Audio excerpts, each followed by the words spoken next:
Big boss Malayalam season 6 eviction ഇന്നലെ ഒരു eviction നടന്നു. ഇന്നലെ തന്നെ ലാലേട്ടൻ പറഞ്ഞിട്ടുണ്ടായിരുന്നു എവിക്ഷൻ പൂർത്തിയായിട്ടില്ല, ഇന്നുകൂടെ ഉണ്ടാവും എന്നുള്ളത്. അതിൻ്റെ ഒരു പ്രൊമോ ഏഷ്യാനെറ്റ് ഇന്നലെ തന്നെ പുറത്തു വിട്ടിട്ടുണ്ട്. അതായത് 5 പേര് എവിക്ഷനിൽ, ബാക്കിയുള്ള 5 പേര് അവിടെ നിൽക്കുന്നുണ്ട്. ജിൻഡോ, സിജോ, അതേപോലെ അഭിഷേക്, അർജുൻ, നോറ, അങ്ങനെ 5 പേര് അവിടെ എഴുന്നേൽപ്പിച്ച് നിർത്തുന്നുണ്ട്.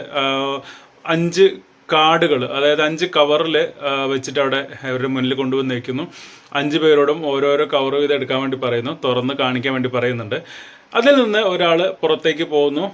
ലാലേട്ടൻ വിളിക്കുന്നുണ്ട് എൻ്റെ അടുത്തേക്ക് വരാം എന്നുള്ളത്. അത് റിപ്പീറ്റ് അടിച്ച് ആ ഒരു പ്രൊമോ കാണുന്ന സമയത്ത് നമുക്ക് മനസ്സിലാവുന്ന ഒരു കാര്യം, അല്ലെങ്കിൽ എനിക്ക് മനസ്സിലായ ഒരു കാര്യം, അർജുനാണോ പുറത്ത് പോകുന്നത് എന്നുള്ളതാണ്. കാരണം കാർഡ് കാണിച്ചതിന് ശേഷം 4 പേരെ കാണിക്കുന്നുള്ളൂ, ജിൻഡോയെ കാണിക്കുന്നില്ല. ആ 4 പേര് നടന്നു വരുന്ന സമയത്ത് 3 പേരുടെ മുഖത്ത് നല്ല ചിരിയുണ്ട്. അതായത് അഭിഷേക്, നോറ, സിജോ, അവർ 3 പേരും ചിരിക്കുകയാണ്. പക്ഷേ ഭാവവ്യത്യാസമില്ലാത്ത ഒരു ഫേസ് അർജുൻ്റെയാണ്. അപ്പോൾ എനിക്ക് തോന്നുന്നത് അർജുൻ ആവാനാണ് സാധ്യത എന്നുള്ളത് ഞാൻ ആ പ്രൊമോ കണ്ടിട്ട് മനസ്സിലാക്കിയതാണ് കേട്ടോ. വേറെ ഇൻഫർമേഷൻസ് ഒന്നുമല്ല, പ്രൊമോയിൽ കണ്ടപ്പോൾ മനസ്സിലായ ഒരു കാര്യം.